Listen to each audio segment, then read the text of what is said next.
Hi friends, Sanees കുസാനിലേക്ക് എല്ലാവർക്കും സ്വാഗതം. ഇന്ന് ഞാനിവിടെ ഉണ്ടാക്കാൻ പോകുന്നത് ഒരു കിടിലൻ ഫ്രൂട്ട് സലാഡാണ്. ഇതിൽ ഞാൻ കസ്റ്റർഡ് പൗഡറോ ഐസ്ക്രീംസോ ഒന്നും തന്നെ യൂസ് ചെയ്തിട്ടില്ല. അപ്പോൾ നമുക്കിതെങ്ങനെ തയ്യാറാക്കുന്നതെന്ന് നോക്കാം. അതിനായിട്ട് ഒരു ബൗൾ എടുക്കാം. അതിലേക്ക് നമ്മുടെ വീട്ടിൽ അവൈലബിൾ ആയിട്ടുള്ള ഫ്രൂട്ട്സ് ഇട്ട് കൊടുക്കാം. ഇവിടെ ഞാൻ ഫസ്റ്റ് എടുത്തിട്ടുള്ളത് ആപ്പിളാണ്. ആപ്പിൾ ഞാൻ ചെറിയ കഷ്ണങ്ങളായിട്ട് അരിഞ്ഞു വെച്ചിട്ടുള്ളത് ഇട്ട് കൊടുക്കാം. അടുത്തത് മാതളനാരങ്ങ ചേർത്ത് കൊടുക്കാം. ഇപ്പം മാമ്പഴത്തിൻ്റെയൊക്കെ സീസണല്ലേ, അപ്പോൾ നമുക്ക് മാമ്പഴം ആഡ് ചെയ്ത് കൊടുക്കാം. അടുത്തത് ചെറുപഴം ആഡ് ചെയ്ത് കൊടുക്കാം. ഇതെല്ലാം ഞാൻ ചെറിയ കഷ്ണങ്ങളായിട്ട് അരിഞ്ഞു വെച്ചിട്ടുള്ളതാണ്. ഇനി നമുക്ക് മുന്തിരി ചേർത്ത് കൊടുക്കാം. ഇനി നമുക്കിതിനകത്തേക്ക് ഒരു 2 സ്പൂൺ പഞ്ചസാര ഇട്ട് കൊടുക്കാം. എന്നിട്ട് നമുക്കിതൊന്ന് നന്നായിട്ട് മിക്സ് ചെയ്തെടുക്കാം. മിക്സ് ചെയ്തതിന് ശേഷം ഒരു 15 മിനിറ്റോളം നമുക്കിത് ഫ്രിഡ്ജിൽ തണുപ്പിക്കാൻ വേണ്ടി വെക്കാം. ആ നേരത്ത് നമുക്ക് നമ്മുടെ ബാറ്റർ തയ്യാറാക്കിയെടുക്കാം. അതിനായിട്ട് നമുക്ക് ഒരു ബൗളിലെടുത്തിട്ട് അതിനകത്തേക്ക് ഒരു 3 സ്പൂൺ അരിപ്പൊടി ഇട്ട് കൊടുക്കാം. ഇവിടെ ഞാൻ കസ്റ്റർഡ് പൗഡറിന് പകരം അരിപ്പൊടിയാണ് യൂസ് ചെയ്തിട്ടുള്ളത്. നിങ്ങൾക്ക് ഇതിന് പകരം ഗോതമ്പ് പൊടി ആയാലും യൂസ് ചെയ്താൽ മതി. ഇനി ഇതിനകത്തേക്ക് ഒരു 1/4 ഗ്ലാസോളം പാൽ ഒഴിച്ച് കൊടുക്കാം. എന്നിട്ട് ഇതൊന്ന് നന്നായിട്ട് മിക്സ് ചെയ്തെടുക്കാം.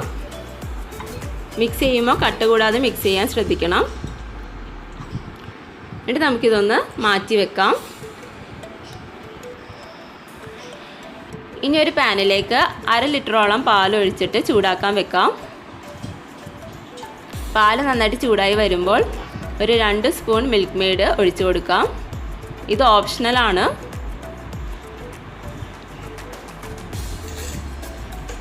ഇനി ഇതിലേക്ക് ആവശ്യത്തിന് പഞ്ചസാര ഇട്ട് കൊടുക്കാം.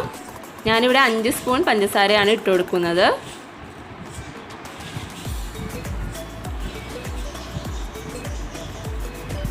ഇനി നന്നായിട്ടൊന്ന് ഇളക്കി കൊടുക്കാം.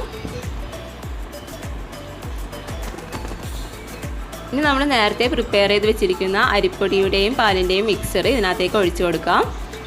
കട്ട കൂടാതെ ഒഴിച്ചു കൊടുക്കാൻ ശ്രദ്ധിക്കണം. നന്നായിട്ടൊന്ന് ഇളക്കി കൊടുക്കാം.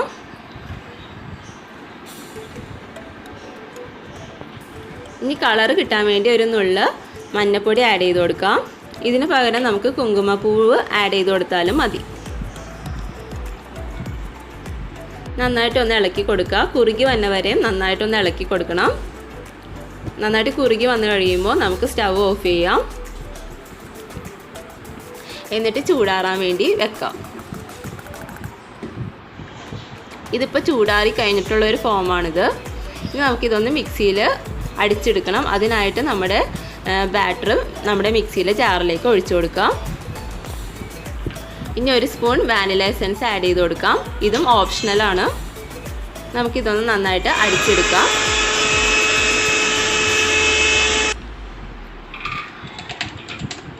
ഇപ്പോൾ നോക്കിക്കേ, ഇത് നല്ല ക്രീമിഷ് ആയിട്ട് കിട്ടിയിട്ടുണ്ട്. ഇനി നമ്മൾ നേരത്തെ മിക്സ് ചെയ്ത് വെച്ചിരിക്കുന്ന ഫ്രൂട്ട്സിലേക്ക് ഇത് ആഡ് ചെയ്ത് കൊടുക്കാം.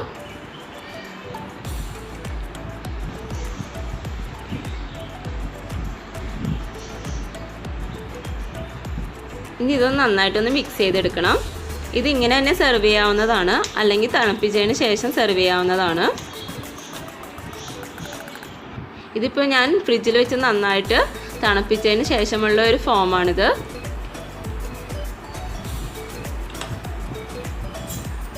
ഇനി നമുക്കിതിനൊരു ഡെക്കറേഷന് വേണ്ടിയിട്ട് കുറച്ച് മാതളനാരങ്ങ മുകളിലിട്ട് കൊടുക്കാം.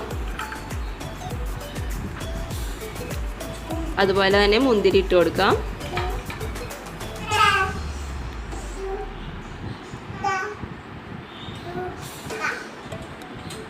ഇപ്പോൾ നമ്മുടെ ഫ്രൂട്ട് സലാഡ് ഇവിടെ റെഡി ആയിട്ടുണ്ട്. കടയിൽ നിന്ന് മേടിക്കുന്ന അതേ ടേസ്റ്റിൽ നമുക്ക് ഫ്രൂട്ട് സലാഡ് വീട്ടിൽ തന്നെ പ്രിപ്പയർ ചെയ്യാം. എല്ലാവരും ഇതൊന്ന് ട്രൈ ചെയ്ത് നോക്കണം. വീഡിയോ ഇഷ്ടപ്പെട്ടാൽ ലൈക്ക് ചെയ്യാനും ഷെയർ ചെയ്യാനും മറക്കരുത്. ചാനൽ സബ്സ്ക്രൈബ് ചെയ്യാത്തവർ സബ്സ്ക്രൈബ് ചെയ്യുക. സൈഡിലെ ബെൽ ബട്ടൺ പ്രസ് ചെയ്യുക. അടുത്ത വീഡിയോയായി കാണുന്നത് വരെ take care and see U.